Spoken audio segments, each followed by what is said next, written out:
안녕하십니까. 반갑습니다. 트레이더 김민성입니다. 자, 전일 XRP, 그러니까 리플 같은 경우에는 2% 정도 하락하면서 3,070원에서 움직이고 있어요. 자, 그러니까는 그 전날 2% 이렇게 상승했다가 다시 상승한 만큼 하락하는 모습을 좀 보여주고 있기는 하거든요. 자, 근데 여기 보시면 아시겠지만은 제가 어제 말씀드렸던 중요 지지선 부근에서 아직 어쨌든 지지하고 있는 모습을 좀 보여주고 있기 때문에 물론 그 위에인 3,100원 정도쯤에서 지지받고 반등 나오는 게 베스트기는 했지만은 어쨌든 지금 자리쯤이라도 지지받고 반등한다라고 한다고 하면은 충분히 상승이 나올 수 있는 그런 패턴이 유지되는 자리이기 때문에 지금 이 자리를 지지하느냐 아니면은 지지하지 못하느냐가 굉장히 중요하다라고 좀 볼 수가 있습니다. 자, 그렇기 때문에 오늘은 이것에 대해서 어떻게 대응해야 될지, 그러니까 지금 이 자리를 지지하면 어떻게 될지, 지지하지 못하면은 어떻게 해야 되는지, 이제 이런 부분들에 대해서 여러분들께 구체적인 대응 방법 말씀드려보는 시간 가져보도록 하겠습니다. 자, 일단 기술적인 부분에 대해서 말씀을 드리기 전에 우선 전일 있었던 이슈부터 먼저 좀 확인을 하고 지나가 보도록 할게요. 자, 우선 전일 같은 경우에는 관세 여파에 따른 경기 둔화 우려가 나오면서 뉴욕 증시가 어쨌든 보합으로 마감을 했거든요. 자, 그래서 어떤 일들이 있었는지, 그러니까 뉴욕 증시에 어떤 일들이 있었는지 좀 확인해 보면은, 자, 그러니까 다우지수 같은 경우에는 전일 대비 0.22% 하락했고, 그 다음에 S&P 500 지수 같은 경우에는 0.01% 상승, 그 다음에 나스닥 지수 같은 경우에는 0.32% 상승하면서 마무리가 됐습니다. 자, 이렇게 지수 자체는 그렇게 크게 움직이지 않았는데 몇 가지 중요한 이슈들이 있기는 했어요. 자, 그러니까 전일 ADP 민간 고용 보고서가 나왔는데 비농업 부반의 고용자 수가 지난달 6만 건보다 굉장히 많이 둔화된 3만 7천 건 증가에 그쳤거든요. 그러니까 예상치를 크게 하회한 모습을 좀 보여줬는데 구체적인 내용을 좀 살펴보면은 금융과 레저, 그다음에 적객업이 증가를 했지만은 교육, 헬스케어, 전문 비즈니스가 감소를 했고 또 임금 상승률 같은 경우에는 재직자가 4.5%, 이직자가 7.0% 정도로 전월과 동일한 수준을 보여줬습니다. 자, 이런 가운데 ISM 서비스업 지수가 51.6에서 49.9로 기준선인 50을 하회하는 모습을 좀 보여줬어요. 자, 그러니까 비록 고용 지수와 물가 지수 등이 상승하긴 했지만은 신규 주문과 생산 지수가 관세 이슈로 인해서 크게 위축이 되면서 지표가 부진했고 결국 고용 지표가 부진하면서 금요일 날 발표되는 고용 보고서에 대한 불안과 또 서비스업 지수의 위축이 되자 이에 따른 경기 불안에 대한 우려가 커지면서 주식시장이 장 초반에는 하락하고 국채금리 하락하고 또 달러의 약세가 진행이 되는 그런 모습을 좀 보여줬거든요. 자, 또한 관세 협상 부분도 좀 영향을 끼쳤는데 트럼프 대통령이 심야에 SNS를 올리면서 시진핑을 굉장히 좋아하긴 하지만은 협상하기 매우 어려운 상대다라고 하면서 중국과의 협상이 지금 잘 되고 있지 않다. 그러니까 중국과의 협상이 기대만큼, 그러니까 기대만큼 잘 이루어지고 있지 않다라는 걸 이제 암시하는 이런 모습을 좀 보여줬고 그에 따라서 관세 전쟁에 대한 우려도 조금 더 커졌다라고 좀 볼 수가 있습니다. 자, 다만 이제 파리에서 개최된 EU와의 무역 협상에서 그리어 무역 대표부 대표가 건설적이었고 또 빠르게 진전되고 있다라고 이야기한 게 주식시장에는 긍정적으로 좀 작용을 하긴 했거든요. 이후에 통상 담당 집행위원인 셰부조 비치도 미국과 생산적이고 건설적인 만남을 가졌다라고 이제 언급을 한 점이 그나마 주식시장에는 호재 요인으로 작용했다라고 좀 볼 수가 있습니다. 자, 이런 가운데 연준도 이제 베이지북을 발표가 됐는데 고용시장은 견조하고 물가는 적당히 상승하고 있다라고 이야기를 했습니다. 자, 다만 경제활동은 일부 지역에서 둔화가 되는 등 약간 감소가 됐다라고 언급을 하면서 특히 관세에 대한 언급이 지속적으로 계속 크게 증가한 것, 그에 따라서 연준이 관세에 대한 불안이 굉장히 높아지고 있다는 걸 시사했다라는 게 시장에 좀 불안 요인으로 작용을 했어요. 다만 이제 뭐 어떤 특별한 새로운 내용은 없었기 때문에 이 베이지북 발표 자체가 전반적으로 시장에 큰 영향을 주진 않았다라고 좀 볼 수가 있습니다. 자, 이렇게 이제 미국 시장에서도 굉장히 좀 좋은 호재와 악재가 나오면서 혼조세가 지속이 되고 있고 특히 SRP 같은 경우, 그러니까 가상화폐 시장의 어떤 특별한 호재 요인으로 잡힐 만한 것, 뭐 악재 요인으로 잡힐 만한 것들은 없었기 때문에 현재 이렇게 이런 이슈들이 가상화폐 시장에 큰 영향을 준다라고 좀 볼 수는 없긴 하거든요.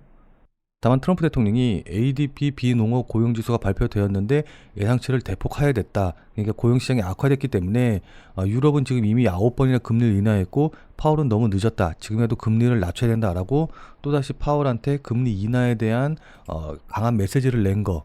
그에 따라서 연준이 금리를 인하할지 여부 이제 이 부분에 대한 게 조금 영향을 끼칠 수 있을 것 같고 자, 그리고 지금 이 가상화폐 시장의 변동성 지수를 보시면 아시겠지만은 변동성 지수 자체가 지금 역사상 거의 최저점 수준까지 떨어져 있는 그런 모습을 좀 보여주고 있거든요. 자, 그렇기 때문에 지금 자리에서 변동성이 커져서 어떤 식으로든 위든 아래든 크게 움직일 수 있는, 그러니까 지금 투자하시는 분들 제일 힘든 게 오르지도 않고 내리지도 않고 계속 옆으로 횡보하면서 사람 피말리게 하는, 그러니까 굉장히 좀 지루하게 움직이는 게 좀 굉장히 답답하실 텐데, 어쨌든 변동성이 커지면서 위든 아래든 크게 움직일 수 있는 자리에는 왔다라는 게 좀 포인트가 될 것 같습니다. 자, 그럼 이런 것들이 가격에는 어떻게 영향을 끼치고 그에 따라서 우리는 어떻게 대응하면 좋을까요? 자, 지금부터 차트를 보면서 여러분들께 구체적인 대응 방법 한번 말씀 좀 드려보도록 할게요. 자, 일단 앞서 말씀드렸다시피 제 예전 영상 계속 보신 분들은 아시겠지만은 지금 기술적으로 봤었을 때는 굉장히 중요한 자리예요. 자, 그러니까 4시간 봉으로 봤었을 때 지난 5월 13일부터 해서 이렇게 고점 낮춰가고 그다음에 저점 낮춰가고 있긴 하지만은 이 진폭이 점점 줄어들면서 이 상승 세기형 패턴을 만들고 있었거든요.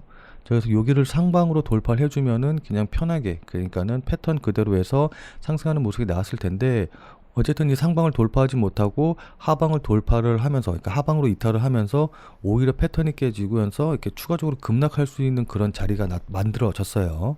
자, 근데 어쨌든 그럼에도 불구하고 이 자리에서 추가적으로 하락하지 않고 저점 높여가면서 이렇게 쌍바닥 만들고 반등하면서 이 하단 추세선을 깨고 올라와는 이런 모습을 좀 보여줬거든요. 그래서 지금 한 번, 두 번의 휩소가 나왔다라고 좀 볼 수가 있습니다.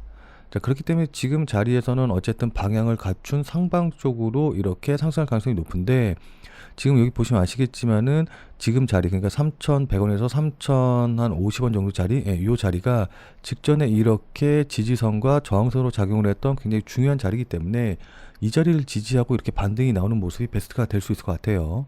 자, 근데 만약에 이 자리를 지지하지 못하고 깨고 내려온다라고 한다고 하면은, 깨고 내려온 다음에 오히려 이 자리가 다시 한번 저항선으로 작용하면서 3,000원도 깨고 내려갈 수 있는, 뭐 그렇게 되면은 2,800원, 2,700원까지 좀 노려봐야 되는데, 어쨌든 굉장히 또 큰 폭의 하락이 나올 수 있는 그런 자리가 될 수가 있기 때문에 지금 이 자리를 지지하는 게 굉장히 중요하다라고 좀 볼 수가 있습니다. 자, 그래서 지금 단기적으로 대응하시는 분들 같은 경우에는 뭐 지금 자리에서 매수하신다라고 하기보다는 어쨌든 이 자리에서 저점 높이면서 반등하는 모습 확인을 하고 그 다음에 매수를 하면은 1차적으로는 뭐 3,280원짜리, 예, 요 정도까지는 추가 반등이 나올 수 있을 것으로 보이고, 요 자리 돌파하면은 그 다음에는 3,430원, 그 다음에는 3,730원 이렇게 해가지고 계속해서 중요 포인트들 돌파한지 확인하면서 대응할 수가 있거든요. 그리고 뭐 손절한다라고 한다고 하면은 직전 저점, 그러니까 지금 앞서 말씀드렸다시피 쌍바닥으로 치고 올라오는 자리이기 때문에 직전의 저점 자리인 3,000원을 깨고 내려가서는 안 돼요. 그래서 저점은 손절 라인은 3,000원으로 잡고 위쪽으로 보고 대응하기에, 그러니까 매수하기에 좋은 자리다라고 좀 볼 수가 있습니다. 자, 근데 나는 지금 뭐 단기적으로 보는 게 아니고 이미 매수해 놓고 지금 현재 손실이 좀 큰 상황이라서 이 자리에서 매도할 수 없다라고 하시는 분들도 계실 텐데, 이건 어쨌든 4시간 봉으로 봤었을 때 단기간의 대응 전략을 이제 말씀을 드린 거고, 장기적으로 보면 제가 예전에도, 그러니까 어제 영상에서 말씀드렸지만 6월 달에 특히 이제 6월 중순에 호재가 굉장히 많이 몰려 있거든요. 이때 뭐 FOMC 회의 결과라던가, 그러니까 금리 인하와 관련된 얘기라던가, 그 다음에 SEC의 ETF 승인, 뭐 이제 이런 것들의 호재들, 그리고 XRP의 커뮤니티 데이, 이제 이런 호재들이 굉장히 많이 몰려있기 때문에 어쨌든 이때까지는 끌고 간다라는 생각을 가지고서는 밑으로 깨고 내려가게 되면은 분명히 조금 더 하락하고 그 다음에 밑에서 다시 물량 소화하는 모습이 나오면서 시간이 좀 걸리기는 하겠지만은 어쨌든 반등할 가능성이 높기 때문에 조금 더 지켜보시고 그냥 홀딩 하시는 전략으로 대응을 하시는 게 좋을 것 같아요. 무슨 말씀인지 이해되시죠?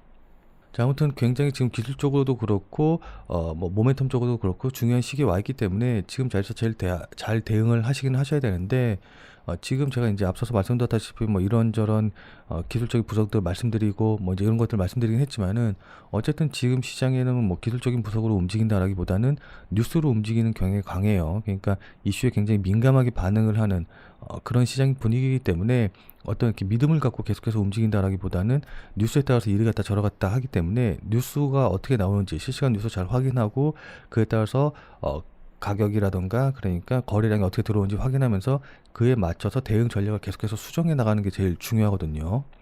자, 그런 의미에서 보면은 어쨌든 러시아와 우크라이나의 전쟁이 계속해서 진행이 되고 있고, 특히 아시는 분들은 아시겠지만 얼마 전에 우크라이나가 진주만 공습에 비견될 정도로 굉장히 큰 드론 폭격을 했어요. 그에 따라서 푸틴이 우크라이나에 대해서 보복 공격을 하겠다라고 이제 이야기를 하면서 러시아와 우크라이나의 이 휴전, 그러니까 뭐 전쟁이 종식되는 게 조금 더 힘들어졌거든요. 그래서 이런 것들도 트럼프의 어떤 정책이라던가 그다음에 시장에 영향을 미칠 수가 있기 때문에 실시간으로 이런 뉴스들 잘 파악하고 대응하는 게 무엇보다 중요하다라고 좀 볼 수가 있습니다.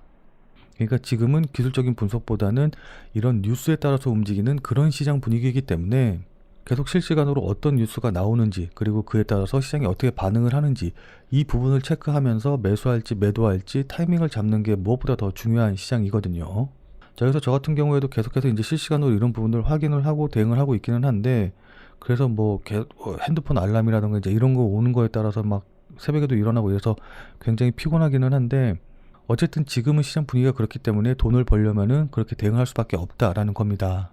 자, 그래서 이런 부분들도 제가 이제 실시간으로 확인한 다음에 대응 방법이라던가 이런 거 이제 영상을 찍어서 올려드리면 좋은데, 아무래도 이제 영상을 찍어서 편집해서 올려드리려면은 시차가 좀 생길 수밖에 없거든요. 그러니까 시간이 좀 걸릴 수밖에 없기 때문에 이게 실시간으로 대응하지 못하면 의미가 없는 그런 부분들이 굉장히 많이 있어요. 특히 이제 지금 시장 분위기에서는요. 자, 그러다 보니까 이제 이거를 실시간으로 알려드리지 못해서 조금 이제 답답하고, 또 우리 구독자님들도 예전 영상 보시고서는 대응했는데 분위기라던가 내용이 바뀌어가지고서는 잘못 대응하시는 부분들도 좀 많이 계신 것 같아서, 우리 구독자님들을 위해서 100% 무료로 텔레그램 방을 운영을 하고 있거든요. 자, 그래서 이 텔레그램 방에서 실시간으로 관련 내용들 계속해서 이제 알려드리고, 그에 따라서 어떻게 대응하면 좋을지 이제 이런 부분들도 안내를 다 드리고 있습니다.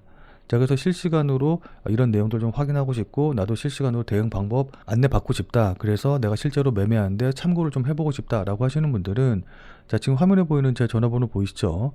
자, 지금 화면에 보이는 제 전화번호로 참여라고만 쓰셔서 문자 보내주시기 바랍니다. 자, 지금 화면에 보이는 제 전화번호로 참여라고 쓰셔서 문자 보내주신 분들에게는 100% 무료로 운영이 되는 비공개 텔레그램 방에 들어오실 수 있는 링크를 이제 문자로 보내드릴 거예요. 자, 그럼 제가 보내드리는 링크 타고 텔레그램 방에 들어오시면 됩니다. 자, 근데 다만 이거 같은 경우에는 뭐 제가 앞서서 말씀드렸다시피 우리 구독자님들 위해서 이제 100% 무료로 운영이 되는 거고, 뭐 어떤 대가를 바라면서 이제 운영을 해드리는 거는 아니기는 한데, 다만 이제 들어오셔서 실시간으로 대응 전략 받아보시고 또 여러분들 매매하시는데 도움이 됐다, 그래서 여러분들이 수익을 내셨다라고 한다고 하면은 아마 기분은 굉장히 좀 좋아지시겠죠. 자, 그럼 그 기분 좋아진 상태 그대로 제 영상에 다시 한 번만 좀 돌아와 주셔서 구독과 좋아요 요거 한 번씩만 좀 눌러주시면은, 여러분들이 눌러주시는 이 구독과 좋아요가 제 유튜브 채널을 성장시키는데 정말 많은 도움이 되기 때문에, 지금 화면에 보이는 전화번호로 이렇게 참여라고 쓰셔서 문자 보내주신 다음에 100% 무료로 운영되는 텔레그램 방에 들어오셔서 관련 내용 확인하시고 또 도움 받으셔서 수익 낸 다음에 잊지 말고 구독과 좋아요 요거 한 번씩만 꼭 좀 부탁드리도록 하겠습니다. 자, 그럼 오늘 영상은 이것으로 해서 마무리 짓도록 할게요. 영상 끝까지 시청해주신 여러분 대단히 감사드리고, 그럼 우리는 텔레그램 방에서 만나서 더 많은 이야기 나눠보도록 하죠.